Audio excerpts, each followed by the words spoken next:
खुशी का माहौल, पीएम ने की जिले में रहने वाले तुलसीराम की तारीफ। पीएम मोदी ने कहा सभी को तुलसीराम से प्रेरणा लेनी चाहिए।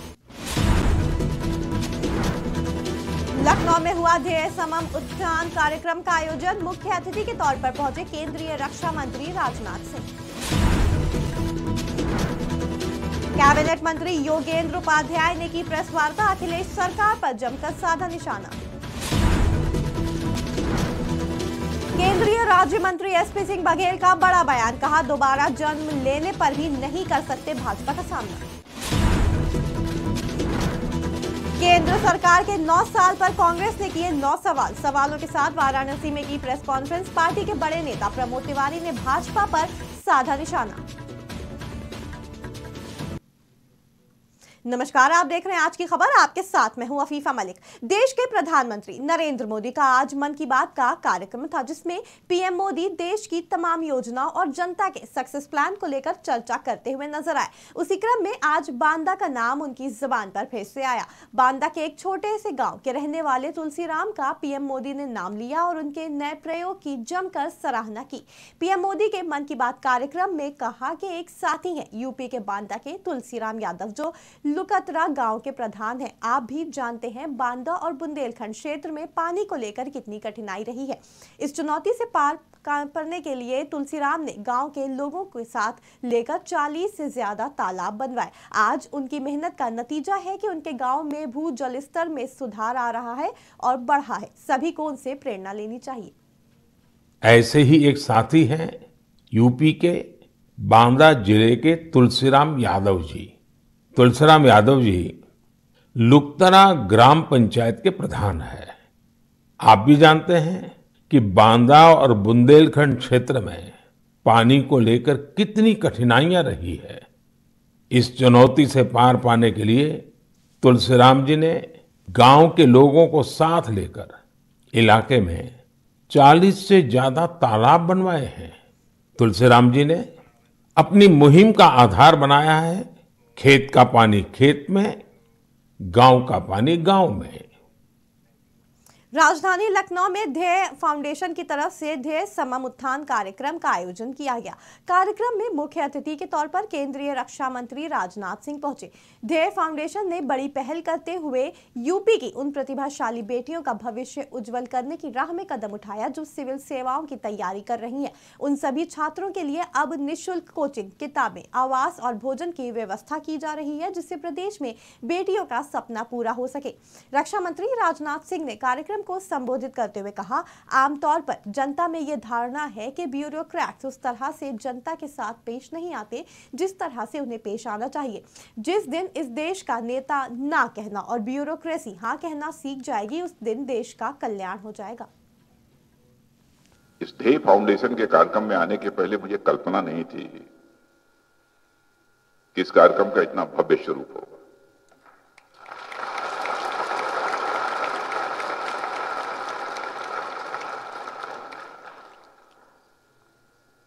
और विनय सिंह जी से हमारा बहुत नजदीक का परिचय कभी का नहीं रहा है, लेकिन ध्येय फाउंडेशन के बारे में, चूंकि लखनऊ का मैं सांसद हूं, इसलिए चर्चाएं सुनने को मिलती रही हैं। लेकिन विनय सिंह जी इतने अच्छे ओरेटर हैं, इतना अच्छा उनका आर्टिकुलेशन है, उसकी जितनी भी तारीफ की जाए वह कम है।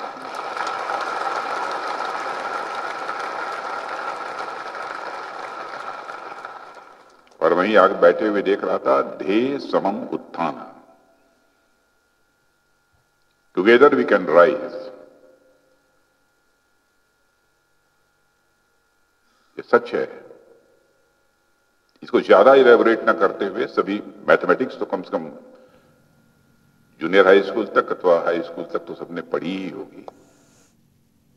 आगरा में कैबिनेट मंत्री योगेंद्र उपाध्याय ने प्रेस वार्ता के दौरान कई बड़े मुद्दों पर बात की। इस दौरान योगेंद्र उपाध्याय ने अखिलेश सरकार पर जमकर निशाना साधा। उनका कहना है कि अखिलेश सरकार में जमकर भ्रष्टाचार हुआ है। इस दौरान उन्होंने कहा कि आगरा एसएन के गर्ल्स हॉस्टल के बाथरूम में दरवाजे तक नहीं थे, लेकिन उनके कार्यकाल में एसएन का कायाकल्प किया गया। उपाध्याय साथ ही ये भी जानकारी दी कि शास्त्रीपुरम में IT पार्क तैयार किया जा रहा है, जिसका जल्द ही उद्घाटन होगा। आज आगरा दक्षिण विधानसभा क्षेत्र में जब से मैं विधायक बना हूँ, कितने काम प्रमुख कराए हैं जनता के लिए, उसका एक तरह से रिपोर्ट कार्ड आपके माध्यम से देना चाहता था। हम सभी विधायकों को हिदायत हुई है कि अपने अपने क्षेत्र में इस विषय को रखें, तो उसमें आपका सहयोग जनता तक पहुंचाएगा हमारे कामों को। तो जब मैं 2012 में पहली बार विधायक बना तो आगरा में पानी की समस्या थी, तो उसको निपटाने के लिए फौरी निदान मैंने दिया। जो पिछले अपने 2 कार्यकालों में 700 सबमर्सिबल पंप या हैंडपंप या रीबो कराए, यानी हर 4 दिन पूरे पानी की आगरा में भाजपा युवा मोर्चा के कार्यक्रम में केंद्रीय राज्य मंत्री एसपी सिंह बघेल पहुंचे, जहां केंद्रीय राज्य मंत्री ने लोकसभा चुनाव 2024 को लेकर बड़ा बयान दिया। उन्होंने कहा कि दोबारा जन्म लेने पर भी कोई भाजपा का सामना नहीं कर सकता। वहीं अखिलेश यादव के खिलाफ तीखी बयानबाजी करते हुए कहा केंद्रीय राज्य मंत्री ने कि अखिलेश बयानबाजी से अपना कद गिरा रहे हैं। जो फौजें शांति काल में पसीना बहा लेती हैं, उनको युद्ध के मैदान में खून बहाने की आवश्यकता नहीं पड़ती है। सेवा ही संगठन के तर्ज पर भारतीय जनता पार्टी पिछले 9 वर्ष से लगातार जनता के बीच में देश के सर्वाधिक लोकप्रिय प्रधानमंत्री नरेंद्र मोदी जी की सरकार के 9 वर्ष होने के उपलक्ष्य में 30 मई से 30 जून तक विभिन्न कार्यक्रमों की श्रृंखला है। उसी कार्यक्रमों के तहत हमारे युवा मोर्चा के महानगर के अध्यक्ष शैलू पंडित जी ने निर्णय लिया है और ये पार्टी के आह्वान पर है कि मोटरसाइकिल पर युवा मोर्चा के लोग आगरा महानगर की समस्त 4 विधानसभाओं में के प्रत्येक मंडल पर जाएंगे और वहां से दूसरा मंडल मिलेगा, फिर तीसरा मंडल मिलेगा और आज रात्रि विश्राम या आगरा लोकसभा की अहतमादपुर विधानसभा के खंदौली में करेंगे। कल ये रात्रि विश्राम छावनी विधानसभा में करेंगे और परसों उत्तरी विधानसभा में करेंगे। इनके जाने से ये पार्टी की रीति नीति सिद्धांत कार्यक्रम और जो विकास कार्य हैं उनको जनता को बताने का काम। केंद्र सरकार के 9 साल पूरे होने पर कांग्रेस 9 सवालों के साथ आज वाराणसी में प्रेस कॉन्फ्रेंस की। राज्यसभा सांसद प्रमोद तिवारी ने वाराणसी में केंद्र की सरकार को बढ़ती महंगाई, बेरोजगारी, हिंसा को लेकर घेरा। इस दौरान मणिपुर में हो रही हिंसा को लेकर राज्यसभा सांसद ने बताया कि ये भाजपा सरकार और गृह मंत्री की विफलता को दर्शाता है कि वहां पर म्यांमार और चीन जैसे पड़ोसियों के होने के बावजूद भी हिंसा हो रही है। इसके अलावा रामायण पर आधारित फिल्म आदि पुरुष के डायलॉग और स्क्रिप्ट पर सवाल उठाते हुए कहा कि जो किरदार हैं वो हिंदू धर्म के सापेक्ष नहीं है। जब वो सिफारिशें आ जाएंगी, लोगों की सिफारिशें हो जाएंगी, तो उसके बाद एक रिपोर्ट आती है कमीशन की रिपोर्ट आएगी। फिर अगर सरकार उसको स्वीकार करती है तो वो पार्लियामेंट में एक ड्राफ्ट लाएगी, बिल का ड्राफ्ट लाएगी। तो जब बिल का ड्राफ्टेड हो जाएगा, एक एक शब्द सामने आ जाएंगे, तो उसको पढ़ने के बाद ही हम अपनी प्रतिक्रिया देंगे। अभी तो वो सवाल पूछ रहे हैं, पूछ क्यों रहे हैं ये मैं बता सकता हूँ। देखिए, ये भाजपा के लोग डोभाल अब कोई अधिकारी नहीं रह गए, एडवाइजर टू सुरक्षा सलाहकार। जब ये कोई राजनीतिक बातें करते हैं ऐसे ही करते हैं। कभी वो कहते हैं कि अगर सरदार पटेल बन गए होते तो देश का बंटवारा न होता। अब कहते हैं नेताजी सुभाष चंद्र बोस बन गए होते तो देश का बंटवारा न होता। अभी गए थे दक्षिण में, वहाँ क्या बोल के आए अमित शाह। तो भारतीय जनता पार्टी अति अविश्वसनीय एक ऐसी झूठी पार्टी है जो जहाँ जाती है नेता बदल लेती है, जुबान बदल लेती है। उत्तर प्रदेश के मत्स्य मंत्री डॉक्टर संजय निषाद बुलंदशहर पहुंचे, जहां उन्होंने मत्स्य पालकों के शिक्षण प्रशिक्षण कार्यक्रम में शिरकत की। इस दौरान कैबिनेट मंत्री संजय निषाद ने पार्टी कार्यकर्ताओं को संबोधित भी किया। अपने संबोधन के दौरान संजय निषाद ने कहा, भाजपा और निषाद पार्टी का गठबंधन अटूट है और रहेगा। मनन हो रहा उस पर लागू होने की प्रक्रिया में इनके निषाद राज के किले को पर्यटक स्थल घोषित कराया। लगभग उस पर 20 करोड़ 38 लाख रुपए का निषाद राज ऑडिटोरियम बन रहा है। उस पर जंगल से मंगल है। मैं इस समुदाय को, क्योंकि किसी भी समुदाय का आस्था और धर्म जो होता है, history the mother of politics, women the father of politics, इतिहास राजनीति की माँ होती है। इनका एक गौरवशाली इतिहास रहा कि कभी त्रेता में भगवान राम निषाद राज के पास गए और निषाद राज ने उन्हें गले लगाया और निषाद राज ने सेना देकर रावण राज खत्म कराया। मेरठ में 2017 बैच महिला कांस्टेबल रेशू मलिक की शादी को लेकर जमकर हंगामा हो रहा है। दरअसल महिला कांस्टेबल रेशू मलिक बरेली के रहने वाले मोहम्मद ताबिर से शादी करना चाहती हैं। दोनों ने एसडीएम सदर से कोर्ट मैरिज के लिए आवेदन भी किया, जिसके बाद बवाल तेजी से बढ़ने लगा। यहां तक महिला के भाई ने इसे लव जिहाद का नाम दे डाला। महिला जनपद मेरठ के थाना किला परिषद नगर क्षेत्र की निवासी हैं और दोनों लोग बरेली शहर के थाने में तैनात हैं। आज महिला के परिवार के लोग बरेली पहुंचे, जहां एसडीएम को प्रार्थना पत्र देकर शादी पर आपत्ति जताई गई। सहारनपुर बेहट में खनन माफिया और पूर्व एमएलसी हाजी मोहम्मद इकबाल उर्फ बाला की मुसीबतें कम होती नहीं दिख रही हैं। जिलाधिकारी डॉक्टर दिनेश चंद्र ने थाना बेहट से मिली आख्या पर हाजी मोहम्मद इकबाल की 506 करोड़ रुपए की लगभग 438 बीघा संपत्ति को कुर्क करने के आदेश जारी किए हैं। हाजी इकबाल उर्फ बाला और पुत्रों साथ की गई साथ ही साथियों की संपत्ति भी शामिल है। उप जिलाधिकारी दीपक कुमार के नेतृत्व में बेहट पुलिस ने मिर्जापुर कोतवाली क्षेत्र में स्थित लोकल हॉस्पिटल के पास 6 गांवों में 438 बीघा भूमि को चिन्हित किया। जिलाधिकारी डॉक्टर दिनेश चंद्र के आदेश पर हाजी इकबाल उर्फ बाला की लगभग 506 करोड़ रुपए की संपत्ति को कुर्क किया गया। आज जो है जिला मजिस्ट्रेट के आदेशानुसार जो है 438 बीघे जमीन जो है वो कुर्क की जा रही है। इसके अलावा इनकी और भी संपत्तियां हैं जो लखनऊ और नोएडा में है, उनके भी जब्तीकरण की कार्रवाई आज की जा रही है। उनकी गिरफ्तारी के पूरे प्रयास किए जा रहे हैं, लेकिन अभी गिरफ्तारी नहीं हो पाई है। इसके अलावा लुकआउट नोटिस भी जारी किया गया है। देखिए, थानाध्यक्ष बेहट की रिपोर्ट पर जो है जिलाधिकारी महोदय के न्यायालय में मुकदमा चला है और वहां से न्यायालय से आदेश हो गया है। डीएम साहब के आदेश द्वारा ही ये जो चिन्हित संपत्ति है वो भी सभी कुर्क की गई है। कुल 438 बीघा जो है संपत्ति है वो तहसील सदर में भी है, तहसील यहाँ बेहट में भी है और पूरी राजस्व पुलिस दोनों ही टीम के द्वारा जो है कार्रवाई करके इसको मौके पर फिजिकली। आगरा में सदर तहसील में भूख हड़ताल पर बैठे किसानों की तबीयत खराब होने लगी है। तबीयत खराब होने पर 6 किसानों को जिला अस्पताल में भर्ती कराया गया, जिनका इलाज जारी है।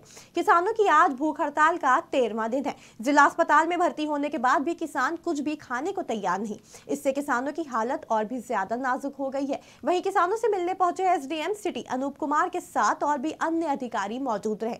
किसानों के साथ कोई लंबी बैठक में भी कोई भी बात नहीं बनी। मेरा नाम श्याम सिंह चाहर है जी। क्या कितने लोगों की तबीयत खराब हुई है? क्या धरना प्रदर्शन चल रहा था? कितने दिन? आज 13वां दिन है। बिना अन्न के 24 घंटे पानी भी छोड़ दिया था किसानों ने। भाई समस्या का समाधान नहीं हो पा रहा।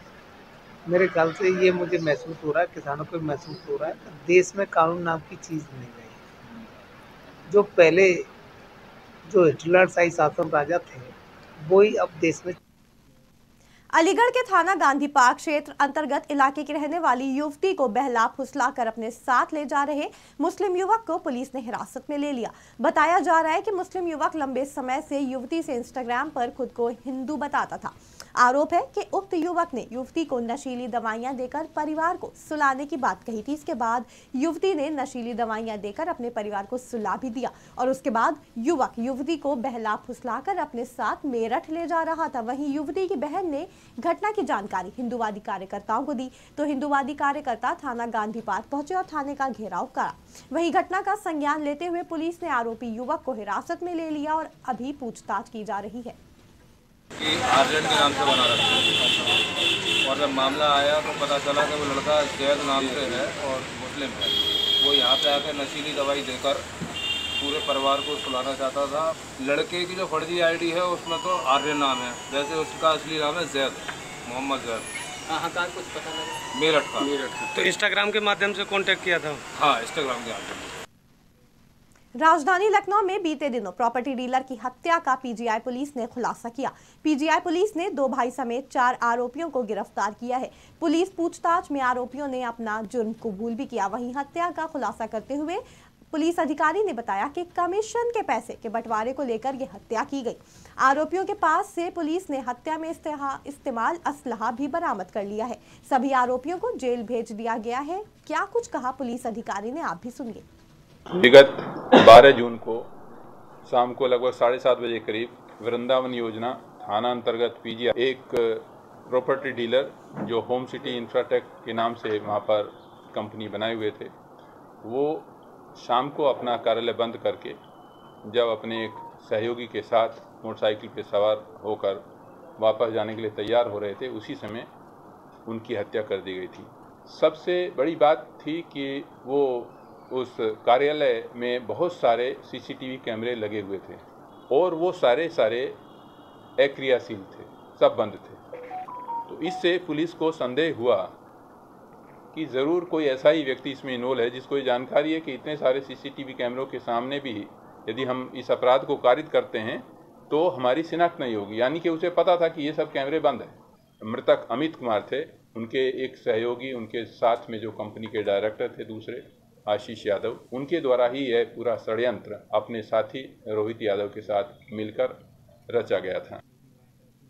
उत्तर प्रदेश की खबरों में फिलहाल इतना ही। जुड़े रहें आज की खबर के साथ ताज़ा तरीन खबरों के लिए।